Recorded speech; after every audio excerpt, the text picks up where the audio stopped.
Yeah. Hey, welcome back to the channel, guys. I'm so glad to be bringing this review to you guys today because I'm telling you, I've been dying to talk about this movie. I've talked about it with a few people, obviously, but ever since I saw it, I was just like, I need to get my thoughts out.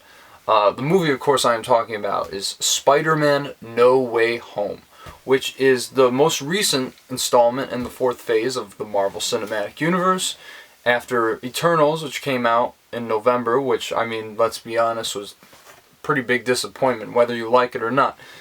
It wasn't that great of a movie.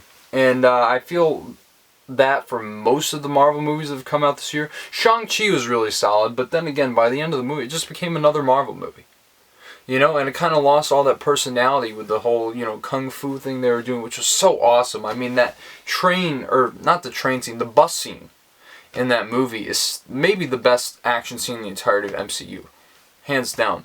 So, obviously, Marvel had already set the bar pretty low when it came to their stuff. I mean, obviously, the TV stuff like Falcon the Winter Soldier, Loki, WandaVision, and Hawkeye, which I'm still going through, so I'll probably have a review up of that some point in the next few weeks, but all this stuff has been really solid, and that's really where they've been excelling.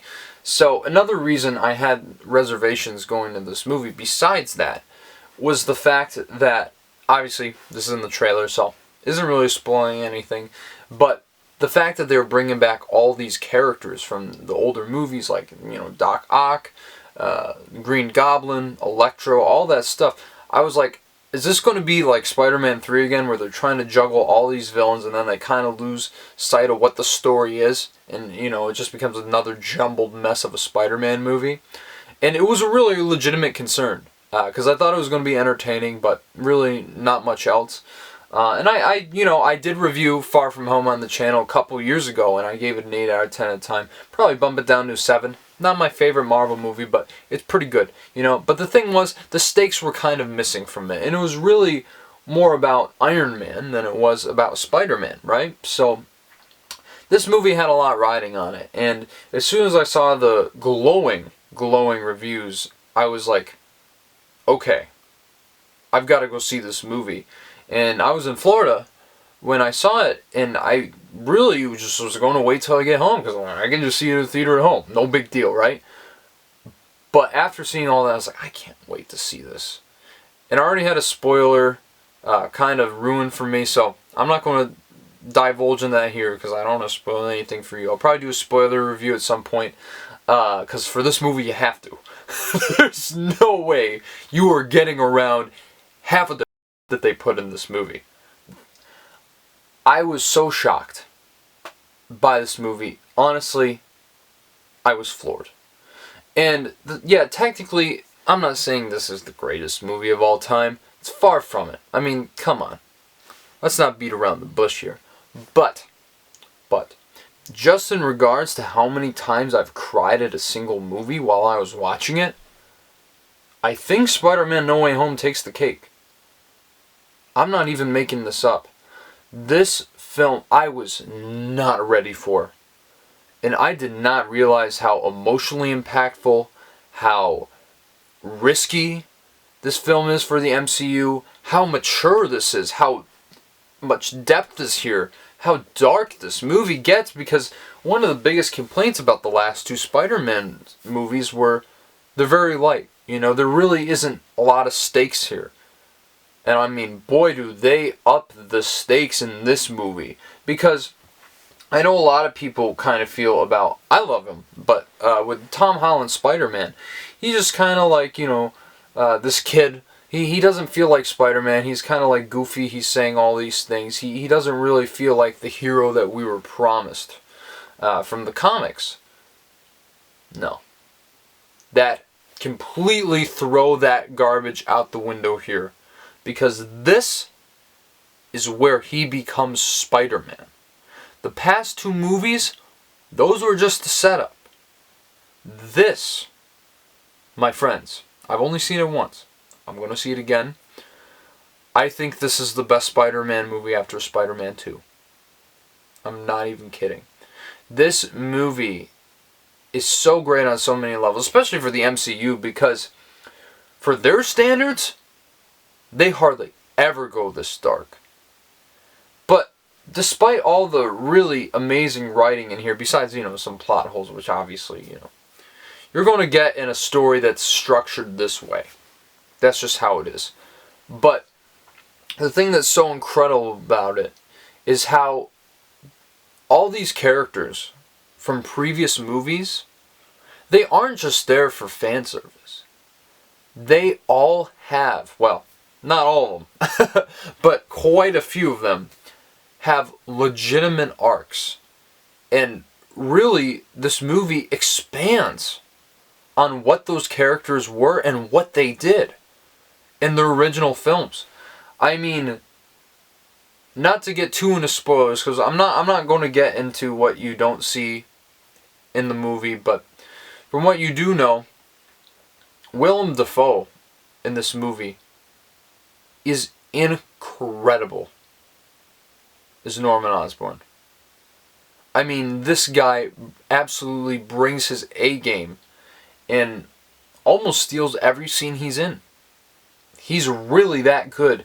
And they give him so much more to do because, at the end of the first Spider-Man movie, they kind of did him dirty, as they did with a lot of these villains in this movie now. And I think what they do with all these characters is just so great and so unexpected. That's the thing. This movie surprised me on so many levels. But I think, besides all that stuff, which ties in so well together, it really never loses focus on Tom Holland's Peter Parker. Because that is the emotional crux of the movie. And I especially love in this movie his relationship with MJ, played by Zendaya, who really, I think in this movie, her character's, the wall she builds up, those barriers, finally broken down. You finally get to see who she is, and you really, really feel that intimate connection between her and Peter. And of course, you have Jacob Batalon as Ned Leeds, who's always great, always a standout in these movies, and he gets a lot to do here. And yeah, I mean, those three working together, they really do feel like legitimate friends, and that they would connect in this way in the situation that they're in. And obviously Benedict Cumberbatch is in as Doctor Strange, and he's great as always, but he doesn't get as much to do as some of the other characters in the movie. He just kind of shows up when he needs to, basically. But I think one of my biggest problems with this movie, because I would probably be giving this a much higher score if it wasn't for this, is the technical stuff. I can't look away from it. The first 15 minutes of this movie are choppy as hell, and it is noticeable. So, if you're going in looking for, a perfectly directed film, you're not going to get that. Because my big thing with these Spider-Man movies is Jon Watts, he's a very, commercial filmmaker, I guess. He doesn't really have a definitive style that makes him stand out at all. And obviously, all these Marvel movies are kind of packaged in a way that seems cohesive for Disney's view of things. I know this is Sony, but you know what I mean. They all have a very similar kind of way in which they're made, similar look. It's kind of devoid of personality when it comes to filmmaking. Obviously, there's a few exceptions like Black Panther and Thor Ragnarok, but for the most part, that's how it is. You get that here. But do I care? Not really, because the writing, the characters, it's so good. And I am just in awe where they took Spider-Man in this movie and the Spider-Man story. I mean, I could talk about this movie for hours. And to be quite honest with you, I have. So this is nothing too new for me. But really, guys, this is one of the best movies of the MCU. This is one of the absolute best Spider-Man movies. And this is one of the best movies of the year. It's simple as that. I cannot wait to see this movie again.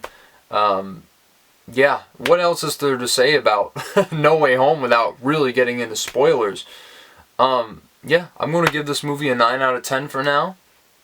I'm sure that'll be the same when I watch it again, but hopefully I enjoy it more. So hopefully I can bring a spoiler review to you guys, because I don't want to leave you hanging like this. If you're interested in watching this review, I'm going to bring you another one.